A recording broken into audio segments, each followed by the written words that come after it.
భూ కబ్జా కేసులో మాజీ ఎమ్మెల్యే బొల్లా బ్రహ్మనాయుడిని పోలీసులు అరెస్ట్ చేశారు. ఇవాళ నిందితుడిని కోర్టులో హాజరుపరచనున్నారు. ప్రభుత్వ భూముల ఆక్రమణ ఆరోపణలపై బ్రహ్మనాయుడిపై పోలీసులు కేసు నమోదు చేశారు. కేసుకు సంబంధించి మరికొంతమందిపై కూడా దర్యాప్తు కొనసాగిస్తున్నారు.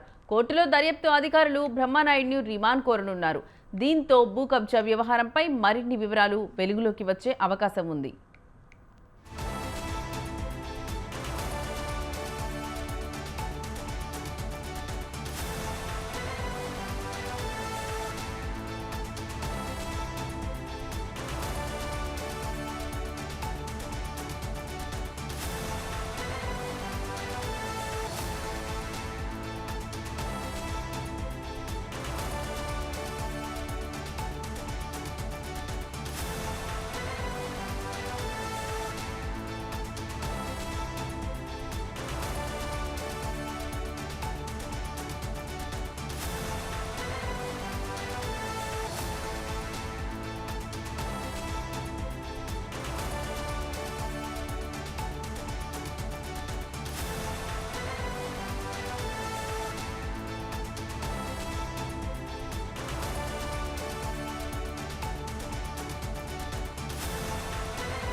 భూ కబ్జా కేసులో మాజీ ఎమ్మెల్యే బొల్లా బ్రహ్మనాయుడిని పోలీసులు అరెస్ట్ చేశారు. ఇవాళ నిందితుడిని కోర్టులో హాజరుపరచనున్నారు.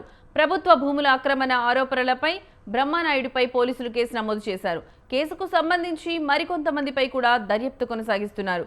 కోర్టులో దర్యాప్తు అధికారులు బ్రహ్మనాయుడిని రిమాండ్ కోరనున్నారు. దీంతో భూ కబ్జా వ్యవహారంపై మరిన్ని వివరాలు వెలుగులోకి వచ్చే అవకాశం ఉంది. ఇక ఇదే అంశానికి సంబంధించిన మరింత సమాచారం మా కరెస్పాండెంట్ లిఖిత ఫోన్ ద్వారా అందిస్తారు. లిఖిత, చెప్పండి, ఈ అంశానికి సంబంధించి మీ దగ్గర ఉన్న లేటెస్ట్ అప్డేట్స్ ఏంటి? Right, thank you Lakshmi.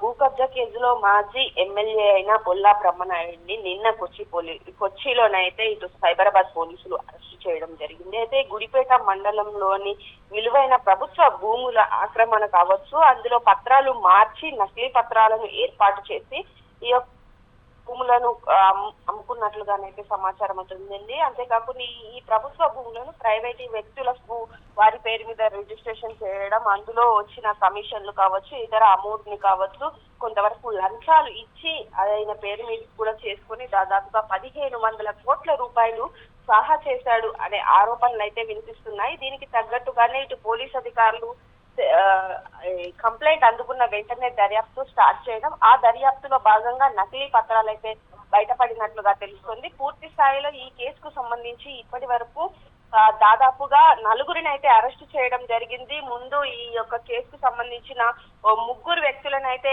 Arrest చేసిన అధికారులు కొచ్చిలో నిన్ననైతే ఈ యొక్క బ్రహ్మనాయుడిని కూడా అరెస్ట్ చేయడం జరిగింది. అందులో భాగంగా ఈ రోజు అయితే మెజిస్ట్రేట్ ముందుకు తీసుకువెళ్లి ఆయన్ని రిమాండ్ కోరే అవకాశాలు కూడా మెండుగా ఉన్నాయి. అంతేకాకుండా ఈ భూ కబ్జా కేసుకు సంబంధించి మరికొంతమంది బడాబాబుల యొక్క పేర్లు కూడా బయటికి వచ్చే అవకాశాలు ఉన్నట్లుగానైతే తెలుస్తోంది. పూర్తి స్థాయిలో ఈ కేసులో ఇన్వాల్వ్ అయి ఉన్న ప్రతి ఒక్కరిని కూడా డెఫినెట్ గా అధికారులు పట్టుకుంటామంటూ చెప్పడంతో పాటు బాధితులకు న్యాయం చేకూర్చడం, ఇన్ని వేల కోట్ల రూపాయల విలువ చేసే ఆస్తులు కావచ్చు, అది ప్రభుత్వ భూములై ఉన్నాయని తెలిసి కూడా ఒక బాధ్యత గల పదవిలోనైతే గతంలో ఆయన పనిచేయడం జరిగింది. ఆ పదవిని దుర్వినియోగం చేశారనే చెప్పుకోవచ్చు. పూర్తి స్థాయిలో ఈ కేసుకు సంబంధించి అయితే మరికొంతమంది ఈ రాజకీయ నాయకుల పేర్లు కూడా బయటికి వచ్చే అవకాశాలు ఉన్నట్లుగానైతే తెలుస్తోంది. ఇప్పటికే సేకరించిన సమాచారాన్ని అంతా కూడా అధికారుల ముందుకు తీసుకెళ్లడం కావచ్చు, దీన్ని బేస్ చేసుకొని అయితే మరింత